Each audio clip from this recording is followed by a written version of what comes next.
Hey. Hey, any questions, Nick or Van? Yeah. So can you briefly go over the difference between enterprise value and market capitalization, and why, despite that they're slightly different, if you're trying to figure out free cash flow, or excuse me, the That's a free cash whole. flow yield, Yeah. why can you use market cap and enterprise value as the divisor underneath free cash flow and get the same value essentially? Yeah, I mean, so enterprise value is most important because if you bought, let's say you bought a company for $10 million, right? And that company was making $10 million a year, and you say, all right, I buy this company for $10 million, and in 1 year I get all my money back, right? And then the second year I'll have made $20 million total. I'll have made double my money. And the third year I'll have another $10 million, I hope, and I'll have triple my money. I got to make sure that this money comes in. I got to run the business, all that stuff. But that would be great to buy a business for $10 million that's making $10 million. But what if you bought that business for $10 million and they told you, look, before we sell you this business for $10 million, we have to tell you that we owe the bank $30 million. Well, how do you think about that? And enterprise value gives you an opportunity to say, all right, well, the company is I have to buy it for $10 million. That's the market cap. I have to add the debt because I'm also buying the debt. So the real true value of the enterprise, or the enterprise value, is really $40 million. Because it's the $10 million I'm buying the stock for, and then the $30 million of debt I'm absorbing. So it's actually going to take me 4 years to break even. Because I got to pay off those $30 million of loans. Then I got to pay off the $10 million that I'm investing in the first place. So it'll be 4 years before I break even. So now let's say that same business. So again, you're buying this cement business, let's say. My uncles and cousins, they're in the waste management and cement business. They serve their community with these services. And they say, Martin, we want to sell you the family business. We heard you have a lot of money now. And I say, oh, okay, I don't really want to be in the cement business. And they say, yes, you do. And I say, all right, Uncle Louie. I'll buy the cement business from you for $10 million. And they say, that's great because it actually makes $10 million a year. So you'll be in great shape. And I say, wait a second. Now I really want to be in the cement business. I'm buying this for $10 million and it makes $10 million a year. And they say, no, hold on. That's all true. But we have $30 million now of debt. And we also have, I say, what kind of, I'm taking my notes. I say, what debt do you have? And they say, well, we owe banks $20 million. We owe the other family down the street $10 million.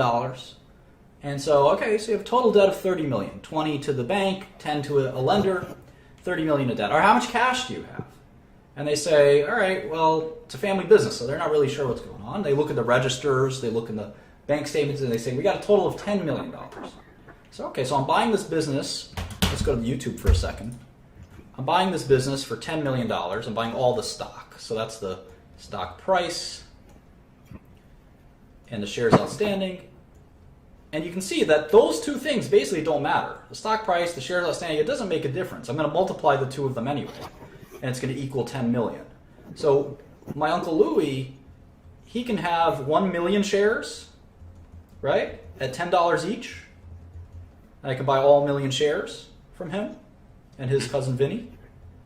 Or it could be 10 shares at $1 million each. It doesn't really make a difference. It's $10 million at the end of the day, one way or the other. So I'm buying $10 million for the market cap of the company. But they also have that $10 million of cash in couch cushions and in safes and stuff like that.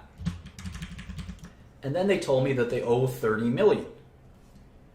That's the debt. So I'm looking at this waste management company, and I see that net, they have $20 million of net debt. They have $10 million in cash, they've got $30 million in debt. That means after you use that $10 million to pay off some of the debt, you're going to be left with $20 million in debt. So the enterprise value is market cap minus cash plus debt gives you the enterprise value, and we get $30 million. So it's going to take me 3 years to break even if they make $10 million a year. And that's why the market cap can be very misleading. If I just looked at the market cap they would say, "Oh, congratulations, Martin, you bought our business for $10 million." And I'd say, "Whoop-de-doo." Then I looked at the books and I realized, holy moly, they have $20 million of debt. And that's 2 times more than I paid to buy the stock of the company. So the net debt is very important to look at, and that's how we get the enterprise value. Typically for public companies, there's not much leverage. Sometimes you have a lot of cash that you got to remove, and that's important. Let me give you the opposite example. Let's say I went to my cousin Vikram, and Vikram wanted me to buy the family delicatessen business.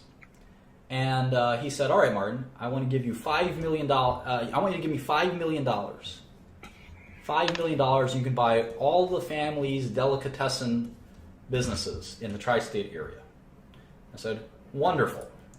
So, Vikram, tell me, how much money does the company make a year?" He said, "Well, our delis, they make about $1 million a year in total between all the delis." And I said, "All right, you want to sell it to me for $5 million? It's a stable business. I think that $1 million will be stable every year. All right, you got a deal, Vikram. $5 million."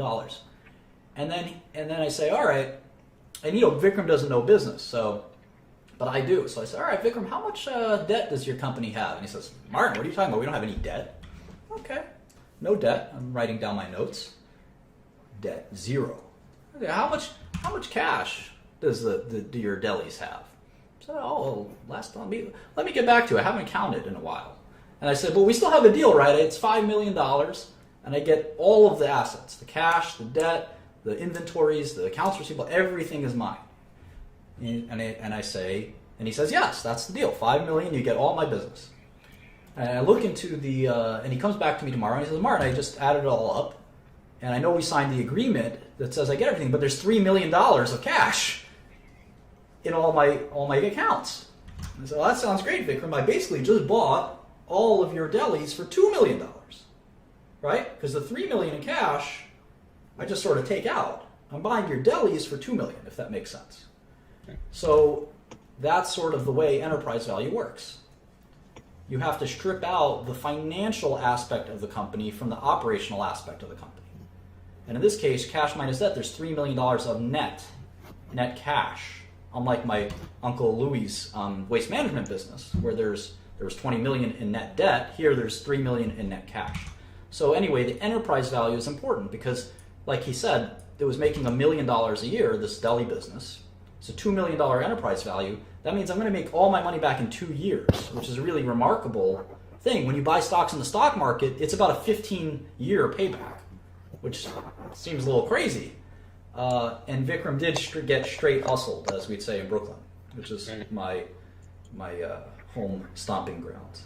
So yes, enterprise value, very important concept. 2 years is not a long time.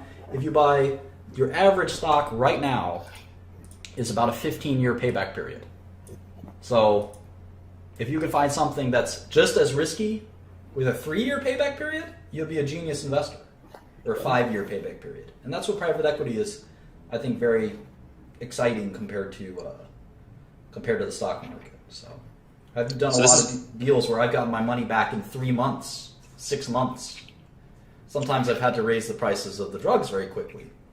But in any event, the goal is to get your money back and then some as soon as possible. And we'll talk about that in finance and how that works briefly. But the enterprise value is sort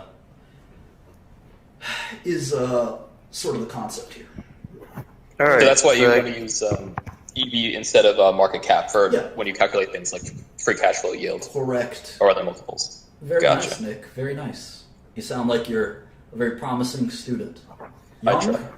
Young's the boss, so he can cancel you out at any time. Martin, I actually got a question for you, bro. I haven't slept, dude, in like 48 hours, so forgive me. I'm serious, I haven't. So I'm like really fucked up, man. But so EQ, is that a concept in corporate finance? EQ or EV? Sorry, EV. Yeah, it's corporate finance, sure. So in practice, I'm curious, do you use things like valuation by comparables or value at risk, intrinsic value versus market price, constant growth DDM or two-stage DDM, things like that? Like, do you ever have to use that? All of the above, absolutely. Oh, okay. So you do. Okay, cool. We're about to do some of that now. All right. Like I said, anyone who comes in here, you better respect young Shkreli He's your boss. He's your idol. He's your mentor. Don't say anything bad to him, or let's just say you'll see what happens. It's not a pretty sight. Van, what's up? I think your mic's off, so you got to come back when it is on. Who else has a question before we go to the next topic? Celine Dijon. That's a funny name. I don't want to No coughing. No coughing, Nick. You don't cough. Shot. You got to cough, you get out. I'm serious. Get out and cough. Shut your mouth. Celine Dijon. That's a cute name. Let's see who this guy is. Just know if you're a troll or something, we got people who will find you. It's not a threat. Hi, Martin. Hi. I was wondering, I don't know too many people and I would like to get into investing, but whose money do you borrow? Do you borrow your family's money, or do you just go out to different people, random people on the street and ask them for the money? You don't go to random people on the street. Come on, dude. Use your head. Fucking serious? I used something called an investment bank to sell securities. But in all seriousness, please, if you're going to ask a question, keep it to the topic at hand. Don't go way off track. Yeah, please. And we're trying to go in order here. Here's another boss. His name is Naj, or John, or God, depending on how you spell it. Zoom is here too. All right. Let's try to stick to the lesson plan. So, finance nerd, get back to your shit.